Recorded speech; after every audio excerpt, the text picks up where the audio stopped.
Does it sometimes feel like there's two of you? One that is destructive and self-sabotaging, negative and judgmental, and the other one that is loving, kind, compassionate, thoughtful, and all of the other good qualities. We're going to determine which voice are you listening to and which voice are you adhering to. It's time to find out who's driving you. Is it the ego or the authentic self? But before we go there, why is it important to know the difference between the two and what impact they have on our lives? Well, when we shine the light of consciousness onto the unconscious ego, then that leads us to becoming more aware and responsible with our choices, more heart-centered and certainly more authentic. And then ultimately we become equipped with behavioral intelligence, that is, enacting wise behaviors that serve all of humanity, all the species, and the earth. This is part one, where we define the ego and look at its various characteristics that are played out, and we see these as behaviors. So where is the ego? Well, according to the Harvard-trained PhD brain scientist Jill Bolte-Taylor, the ego is experienced through a peanut-sized group of cells in the left hemisphere. Can you imagine that? Our lives have been dictated by a bunch of cells that are no bigger than a single peanut. Imagine that. There are two kinds of fear: biological, fight or flight, a natural response to danger. We want to keep this one. And then there's mind-created fear, which is learnt, conditioned reactions. And we usually learn these in our childhood by watching and observing our parents, siblings, extended family, people that we're closely connected to. And it's okay to let these go. See them for what they are and let them go. The good news is, whatever mind-created fears or reactions have been learned, they can be unlearned. We just have to replace them with something a bit more life-affirming. So, let's start off with the definition of the ego. The ego is a false sense of self. Let that sink in a moment. It's a false sense of self. So that means that it's a lie. So anything coming from the ego, if it's false, then it's a lie. And that tells us something, doesn't it? What does the ego project? Primarily fear.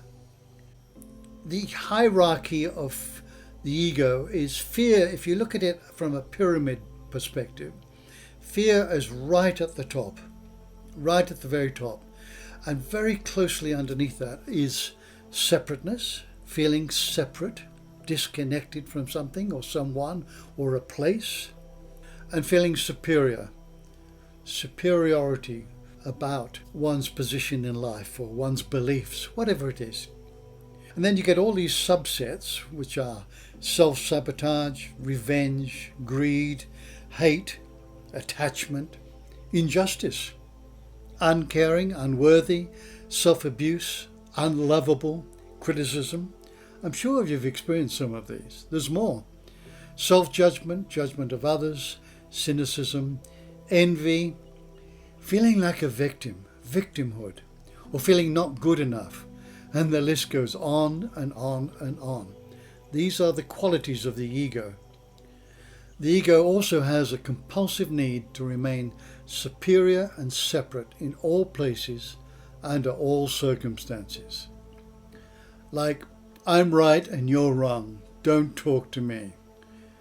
So what's underlying all of these? The self-sabotage, the revenge, the unworthiness, all those that I mentioned?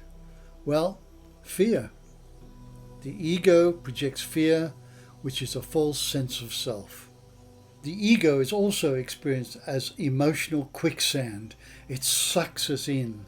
It sucks us into drama. It sucks us into fearful situations. It sucks us into negativity. And the other one is attachment. We get attached to ideas, to people, places. And that attachment is sometimes difficult to sever. The ego is that part of you that has no interest in yours or other people's freedom. The ego wants you under its control, safe in your comfort zone, in a perpetual state of fear. It wants you separate from everything and everyone.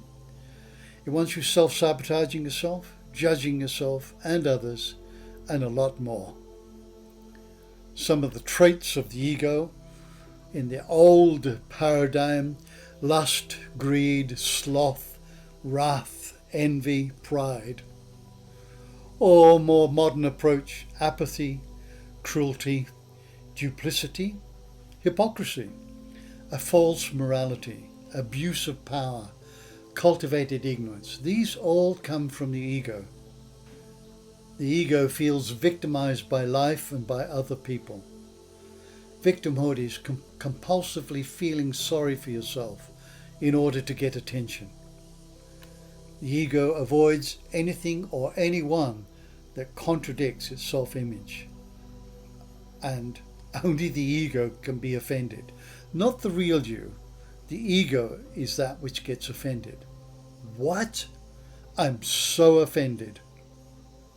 The ego is also thoroughly caught up in its own personal desires and wants, and can never get enough. Never ever. It wants more, more, more. The ego only lives for itself. That is, I, me, mine. Look at me, everybody, drawing attention. I want this. What about me? This is mine. This is the way of the ego.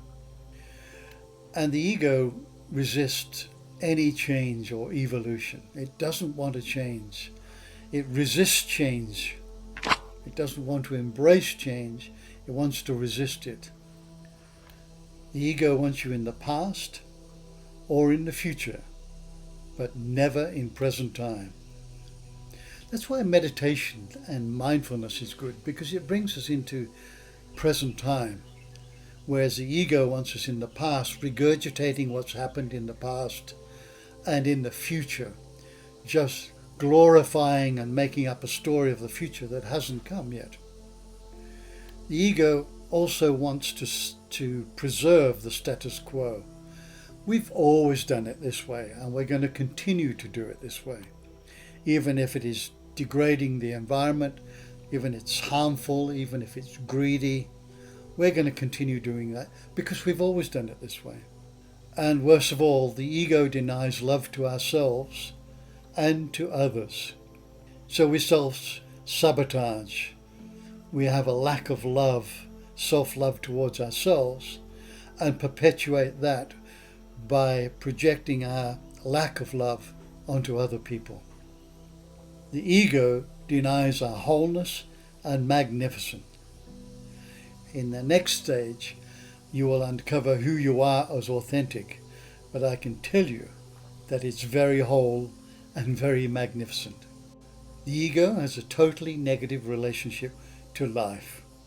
Bad experience, I'm awful, I hate it, being upset, poor quality, disappointed, never again, unsatisfactory. Every time we act out of ego, we create instant karma. And I'm sure you've experienced that. You've said something that was belittling to someone, and the retort back is more unkind statements. This is what argument's about. We act out of the ego, we get instant karma. The ego has a compulsive habit of personalizing almost every thought, sensation, and feeling we have. Talk to the hand, the face ain't listening. Or, nobody likes me, so there must be something wrong with me. I hate what they say about me. It's only the ego that personalizes and takes it personally. Who you are behind the ego is unaffected. We only have to witness what's happening around the planet at this time, which is being generated by personal and collective egos. We have religious conflict, corruption, terrorism, genocide, poverty, greed, wars, hate, etc., etc. All of this is coming from individual and collective egos. So putting an end to these unwanted ego behaviors starts by transcending the ego. To transcend means to go beyond, to rise above, and rise above fear. Fear has two meanings. Forget everything and run, or face everything and rise. The choice is yours. So I'm suggesting here, face your fears. How are we going to go about doing that? Firstly, we need to recognize that blind and unchecked identification with the ego always gives rise to an inherently false picture of reality. So it's actually not the ego that's the problem, it's the identification with the ego. That's when we say, I am that, I'm a victim here, I'm unworthy, I'm unlovable. It's the identification with that is the problem. And if the ego is telling us and goading us to do this, to say this, to follow this. The ego falsely convinces us that we're filled with fear, separate from our true nature, from others and everything. And the sages of old, and some new ones, told us this is an illusion. It has no truth into it. And even quantum theory and quantum physics is now telling us the same. Everything is connected. Are you convinced yet? The ego mind has been playing tricks on you for a long time. Have you had enough yet? Albert Einstein said, a human being is a part of the whole. He experiences himself or herself, his or her thoughts and feelings, as something separate from the rest, a kind of optical delusion of his or her consciousness. This delusion is a kind of prison, and our task must be to free ourselves from this prison. Dr. Bruce Lipton, a cellular biologist and author, says, since we don't see our own subconscious behavior, we don't see when we sabotage ourselves. Psychologists today tell us that up to 70% of programs in our minds that we get from other people are negative, disempowering, and self-sabotaging. Think of that. 70% of learnt fears and negativity. Now I have to warn you that the ego will put up a fierce resistance to being tamed. When you start to transcend the ego, it will put up a resistance because it has enjoyed being in power, having power over you. Remember, it's a false sense of self. It doesn't want you to uncover who you are, and it will protest. The conditioned and irrational reactions of the ego must be recognized. And we see these. We can see our behavior. We may not see what's causing it, the root cause of it, but we can certainly see and recognize these behaviors. Reflections. Unless you learn to face your own shadows, you will continue to see them in others because the world outside of you is only a reflection of the world inside of you. Just ponder on that for a moment. The world outside of you is only a reflection of the world inside you. So all that you may have thought was you was not you after all. In part 2, we'll explore the authentic self.